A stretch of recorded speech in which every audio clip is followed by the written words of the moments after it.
The online world is full of experts trying to tell you how to find and speak your message clearly. The thing is, there's no one way to do this because your message is so personalized to you.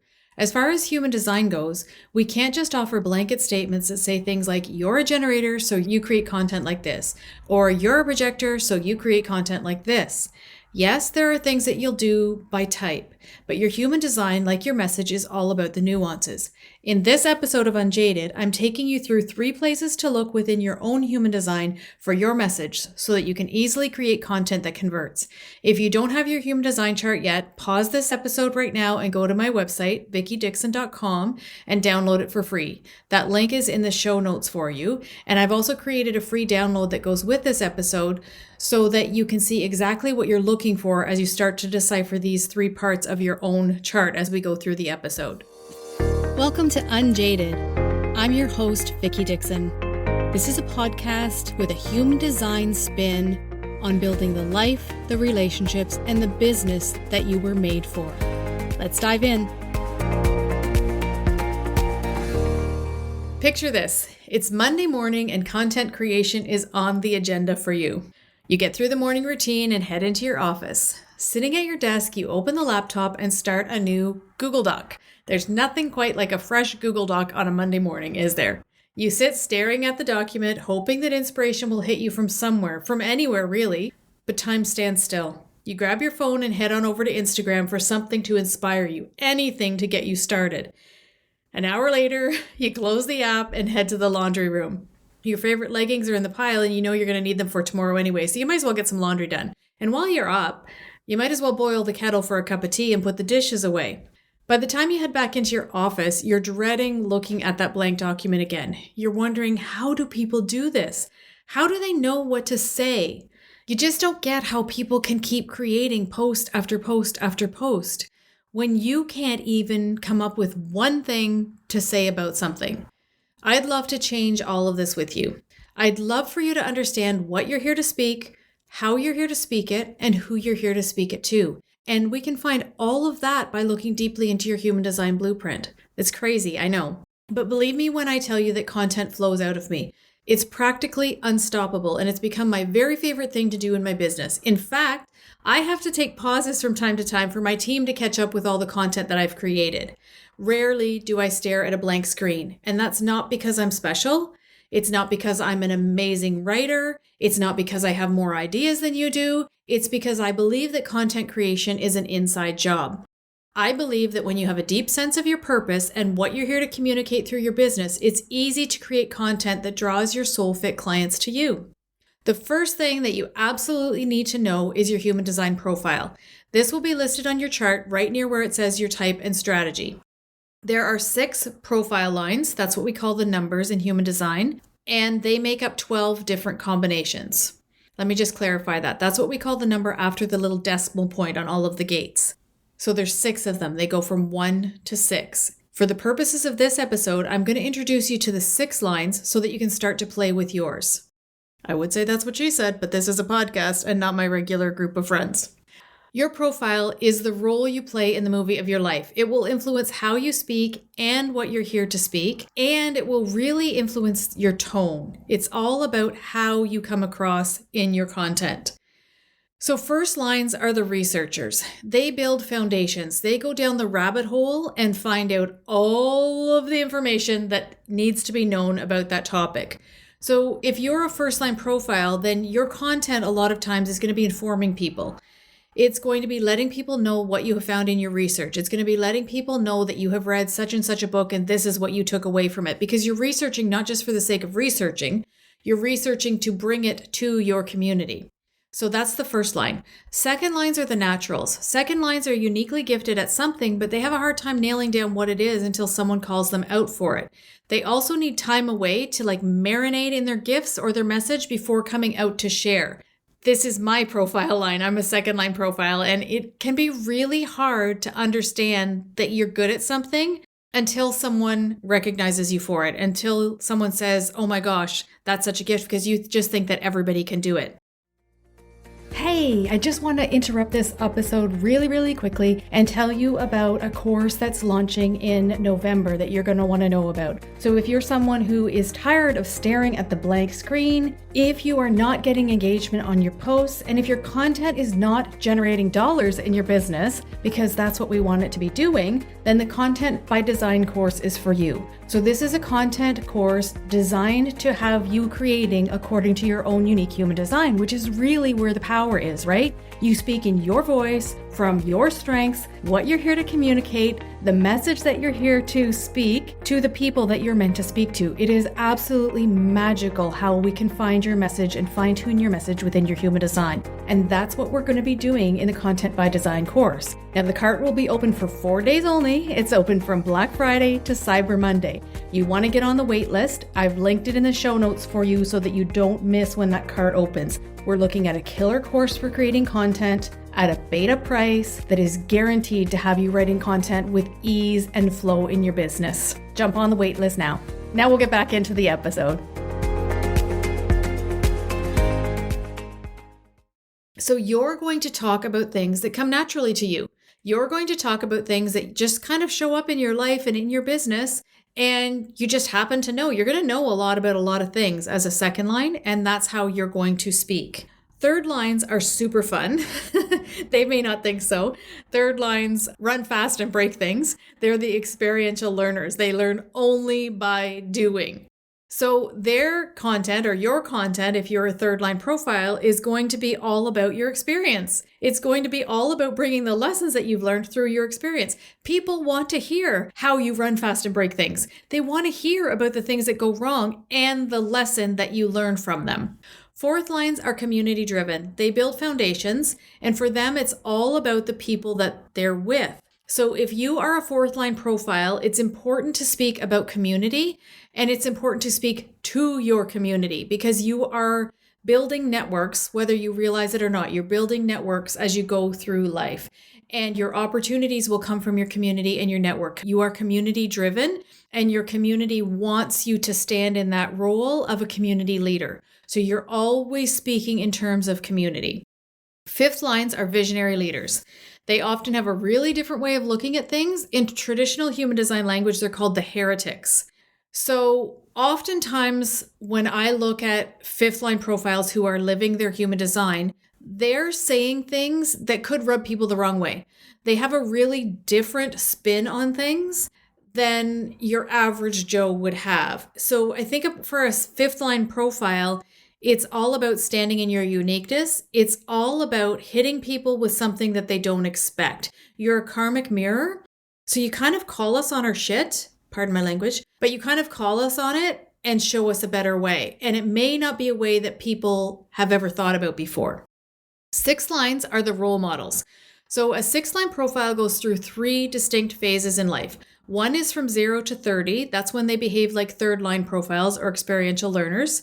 From 30 to 50, they integrate the lessons. And this is often a really uncomfortable phase. Whenever I sit with a sixth line profile client in a reading that's in this age bracket, this 30 to 50 age, they feel this struggle. They feel uncomfortable. They feel like they're being tested over and over again. And then from 50 on, you really step into your role model phase. So this is going to look different for you if you're a sixth line profile, depending on what phase you're in, what phase of your life you're in. How old are you? Where do you fit in there? Are you experiencing life? Are you experimenting with life? Then that's what you're going to talk about. Are you integrating lessons? That's probably a lot of what's going to influence your tone. Have you stepped into your role model phase? Then people want to hear from you as a role model. So that brings us to the end of the 6 profile lines. As I said, they do form 12 complete profiles in different combinations, and maybe we'll go into that in a different episode, but not here. And I think there's also actually a report that you can grab on my website that will walk you through your profile and how to use it. The second thing that you want to look at is your conscious Mercury. So again, we don't ever look at one thing alone, right? Remember, your human design is all about the nuances. For the purposes of this episode, we are going to start with this Mercury because Mercury tells you what you're here to communicate. But I want you to keep that in mind, that it's not that we're going to look at that in a vacuum when you're in a container with me. You know, if you decide to come into the Content by Design course that's launching later this month, or if you decide to work with me one-on-one, we're going to look at your Mercury in the context of the rest of your design. But I can't do that when I don't have your chart in front of me. So for today, I'm just going to have you look at your conscious Mercury. And again, there is a little download in the show notes for you that you can grab that will show you what your Mercury is. But it's on the black side or the right side of the numbers of your chart, and it's usually going to be the 6th symbol down. It looks like a little person with horns, like a little stick person with horns. So I don't know what yours is as I'm recording this, but I'm going to talk about a client of mine whose Mercury is in gate 62. Gate 62 is the gate of details. Now, this doesn't mean that she goes through life talking only about details, that every conversation with her is completely about the details. But details will flavor her communication. She'll speak in a detailed manner, and she'll likely focus on more detailed aspects of a project when she's communicating with a client. It's going to be part of her secret sauce and part of the way that she communicates. Actually, the next episode that's coming out is about Stephen King, and his Mercury is, I think, in gate 57. It's all about intuition. So when he's writing characters, and in almost every single one of his novels, you hear him talk about a sixth sense that a character has, or the character is somehow in tune with their intuition in one way or another. And that's him using his Mercury, gate 57, in his communication. So it's not black and white. I'd love to get you out of the thinking of human design being black and white, if that's where you're at with it. And like, it has to be this. My own Mercury is gate 27, and gate 27 is nurturing. It's a healing energy, and it's also a lot about self-care and taking care of yourself before you give to everyone else. It's mama bear energy. And I had such a hard time with this. It was easy when I was in my holistic health practice to think, oh yeah, that makes sense.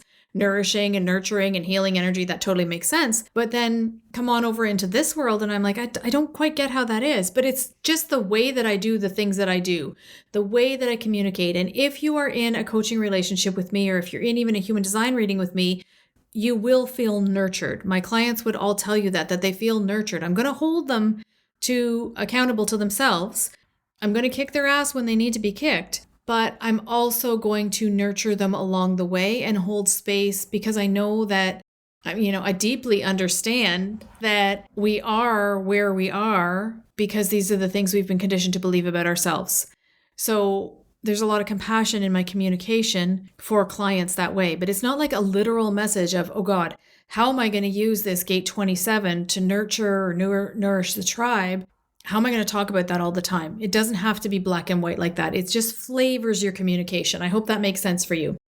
And you know what? If you want some feedback on your own Mercury, send me a message on Instagram, and I'm always happy to have a conversation about human design there. Okay, so let's get back on track here. Thirdly, we look at the throat center. Is your throat center defined or undefined? The undefined throat has a variability in how it speaks. Someone with an undefined throat may channel information. They may be able to speak in a lot of different tones of voice depending on who they're with. And generally, they'll be freer with their voice than someone with a defined throat. And who's a really good example of this is Matthew McConaughey. If you haven't listened to his audiobook, Green Lights, please do so. It's just as if you're watching a movie with him in it, but all of the different variations of his voice, it's crazy to listen to. And when I was listening, I'm like, he must have an undefined throat to be able to do all of that. And then when I checked his human design, he does. So that's a good example of someone with an undefined throat who has a lot of variability in their voice. The defined throat, so if your throat center is defined, it's the third center down on your chart, and it will be colored in a beigey color. The defined throat has a consistent voice. It has a way of speaking that remains constant no matter what the crowd, no matter what the task. The gates that are defined in the defined throat center will influence the way that person speaks because they have consistent access to the energy of those gates. So another little tidbit for you is this. Look at which centers reach or try to reach your throat center. In human design, it's all about getting energy to the throat. So if your emotional center is connected to your throat center, or if it's trying to connect to your throat center, then you'll speak about feelings and emotions. If your spleen is connected to your throat center or trying to connect to your throat center, then you'll speak intuitively. If your ajna is connected to your throat center, then you'll speak your mind. So I know that's a lot. In the Content by Design course, we go over that in detail and actually look at your own pieces of content and how you're meant to speak from those centers, from your profile, from your Mercury, from your unconscious Mars. We look at a lot of places in your design to find out exactly what you're meant to speak. But this will give you a little bit of a start. You can sit down with your own chart and go through these pieces and start to play with it. Because remember that human design is an experiment, right? It's all about playing in the energy of your design and seeing how it feels for you, which is so much better than me telling you how it is. I do have a free workshop coming up on November 20th where we're going to look at why your human design holds the keys to your message and how to use it so that you never struggle with writing content again. The link is in the show notes to sign up for that, and then the Content by Design course will be open for enrollment from Black Friday to Cyber Monday only. If you're going to come to the workshop, which I hope you do, again, it's free workshop, bring a piece of content. Bring a piece of content and we will rework it together, or have in mind that you want to do a post or an email or, something else for content, and we'll work on it together in that workshop. So if you're ready for content to flow with purpose, you need to start thinking about aligning your content, or I invite you, I guess need is a little bit strong. I invite you to start thinking about how your voice is meant to show up according to your human design, because your message will land so much better with the right people for you, which is another piece we look at in your design. Who are you here to attract? But when you know who you're speaking to and when you know what you're here to speak and how you're here to speak it, it makes content creation so much easier. And it makes your soul fit clients not only want to work with you, but want to engage with your content. It's like you're speaking directly to them. So that's all I have for you today on content. I feel like that was a lot. Again, feel free to pop me off a message on Instagram if you want some clarification on something. And do plan to attend the free workshop. The link is in the show notes. As you go through your week this week and life kicks you around a little bit like it will, remember to stay unjaded. I'll see you next week.